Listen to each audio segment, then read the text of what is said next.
Well, good Sunday afternoon to you. I'm meteorologist Brandon Lauersberg here in the WFXR Pinpoint Plus studio, taking a look currently at our weather conditions across the region as we are still seeing the effects of our winter storm this afternoon. It's going to continue as well into this evening before we finally get this to move out of here and heading into the new week.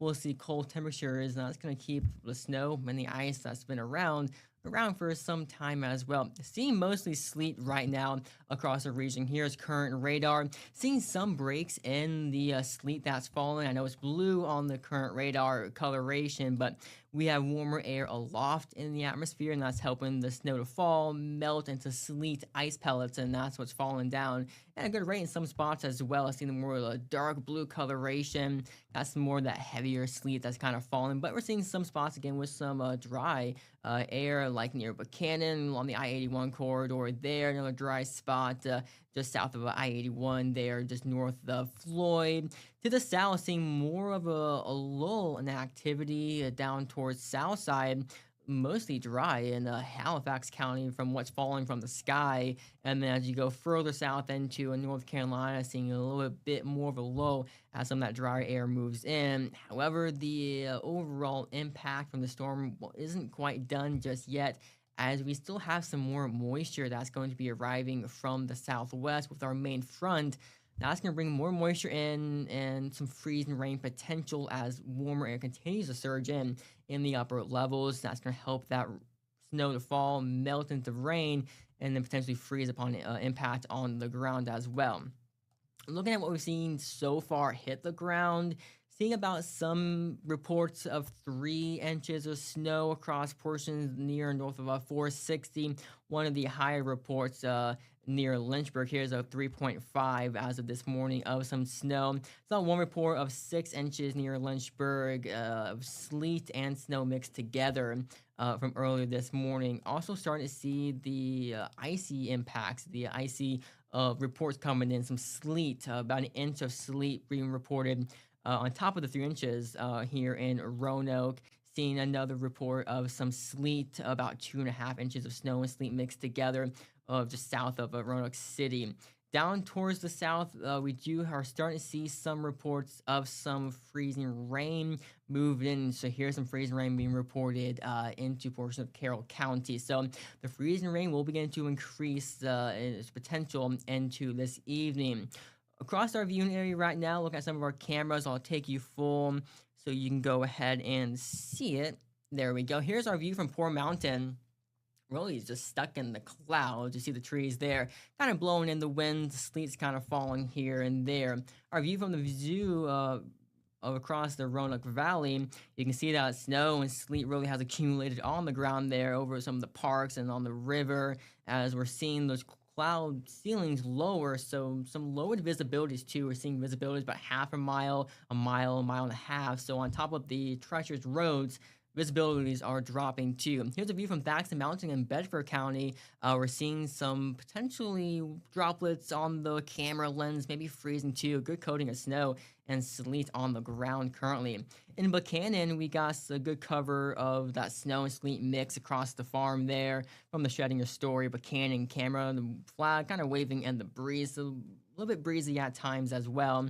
And then looking outside here, the station at the roof camera overlooking 581. A few cars on the roads. Hopefully they are just the plows. So if you can, stay off the roads, let the plows do their job, and we'll get those roads clearing hopefully as soon as possible. Switching you over to some of our other graphics, I want to show you a little bit of the timing of this system as we head into this evening.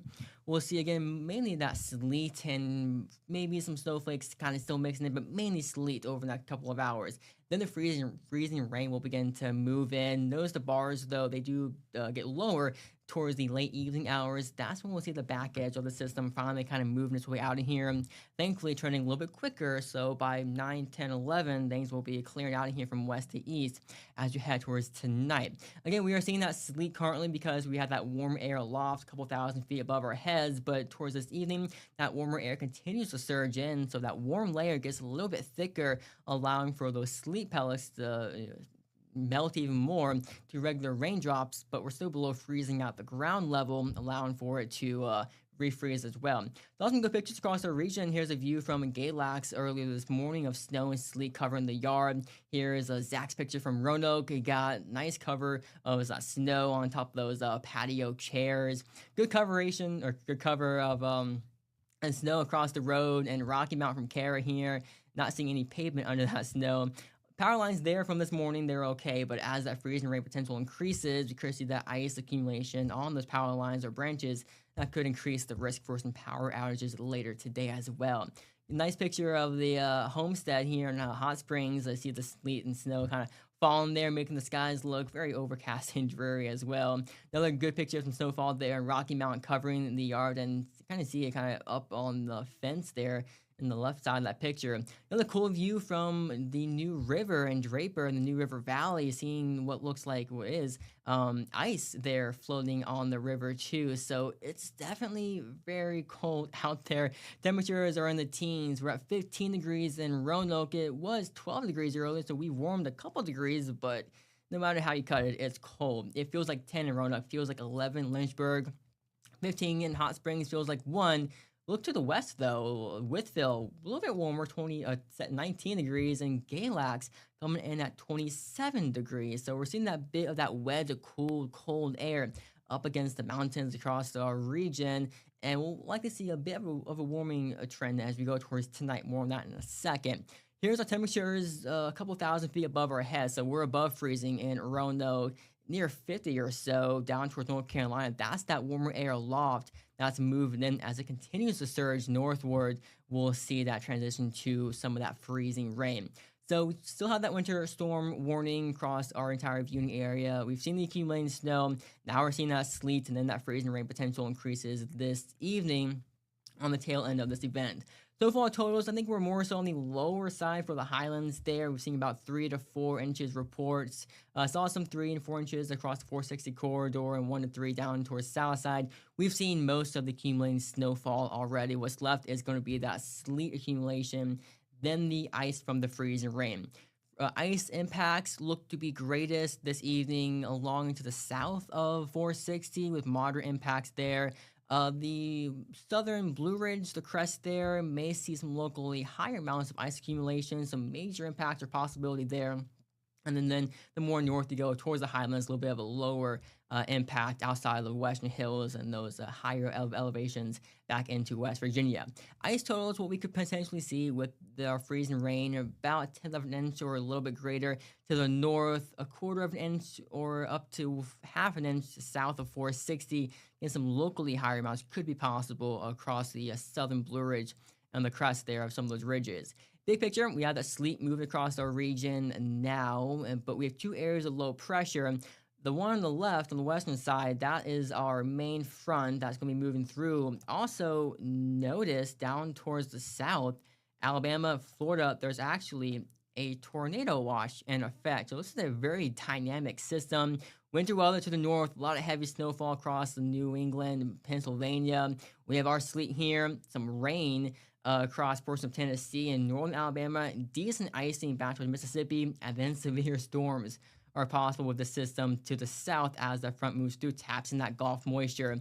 Got some instability there, could potentially see some of those severe storms further south. So that'll be very interesting to watch. Again, large, widespread system over our country, really. Winter weather alerts are beginning to be trimmed back towards Dallas and Texas, but they continue across a good portion of the East Coast from the Midwest into the New England region up towards Maine, where winter storm warnings continue. So time it out for you as we go throughout the rest of this day towards this evening. There we go. We go through the afternoon hours. We'll see some of this sleet still mixing around, continuing temperatures generally in the upper teens, lower 20s in some spots. Notice to the west, we could potentially see some of those temperatures along the I-77 corridor pop up above freezing briefly, and that may bring a regular rain into the picture for far southwestern Virginia. Elsewhere through this afternoon into the evening, we'll see more of that freezing rain potential as a lot of that more moisture works its way in from the southwest, with the actual front beginning to approach and move into the region. So the evening will have that best freezing rain and icing potential, I think.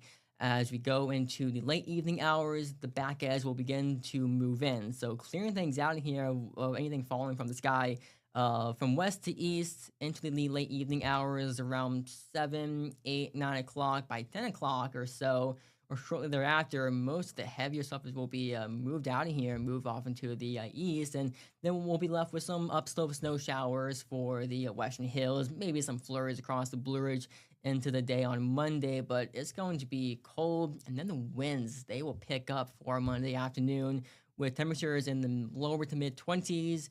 It's going to feel much colder as well. Wind forecast for Monday, they do pick up overnight tonight into the day. Winds gusting potentially up to 25 to 30, 35 miles per hour. That's going to, again, make it feel much colder and also might increase the power outage risk as we see potential ice accumulations on the branches, trees, power lines. With those swaying, then the wind may knock out more power. And then we have to look at the potential for high wind gusts, preventing crews from getting out there on those buckets and fixing the power that might put a hold on that. Thankfully, winds do begin to subside towards tomorrow night into Tuesday morning before they pick back up again, unfortunately, into the day on Tuesday. Temperatures for tomorrow morning were in the lower to mid 20s, may actually warm up to about midnight before they fall back again into the day. Monday, wind chills single digits in the teens, not much recovery in the afternoon, as we'll see afternoon temperatures in the 20s. Then the cold air really moves in. Tuesday morning lows, actual air temperatures will get close to zero. Wind chills, even with a slight breeze out there, will feel more like negative 10 to negative 15 some spots as well. And so for that reason, we have an extreme cold watch in effect for a good portion of our viewing area from Monday evening through Tuesday morning. Likely going to see some more of those warnings come in as we get a little bit closer. Wind chills possibly as low as negative 20 in some spots Tuesday morning, especially for the higher elevations where we have a little bit more of those gusty winds. Next 7 days, the ice and the snow on the ground, unfortunately, it's going to stick around for quite some time. We're near and below freezing for the majority of the next 7 days. 28 degrees for a high. Monday feels much colder, near zero for Tuesday morning. Tuesday, the best day to potentially get to or above freezing, but looking likely near or below. And if we go through the next 7 days below freezing, we could potentially get close to tying a record for the most consecutive days near or below freezing for Roanoke, as we'll drop back into the 20s late in the week as well. 28 by Wednesday, 23 on Thursday, and 25 for a high temperature as we head into our Friday. So that's the latest update on what we see right now across our area for our winter storm coverage. We'll have much more coverage to update throughout this evening and to tonight as well, of course, on air and online and here on the WFXR Plus app as we finish the rest of your Sunday. So stay tuned for that.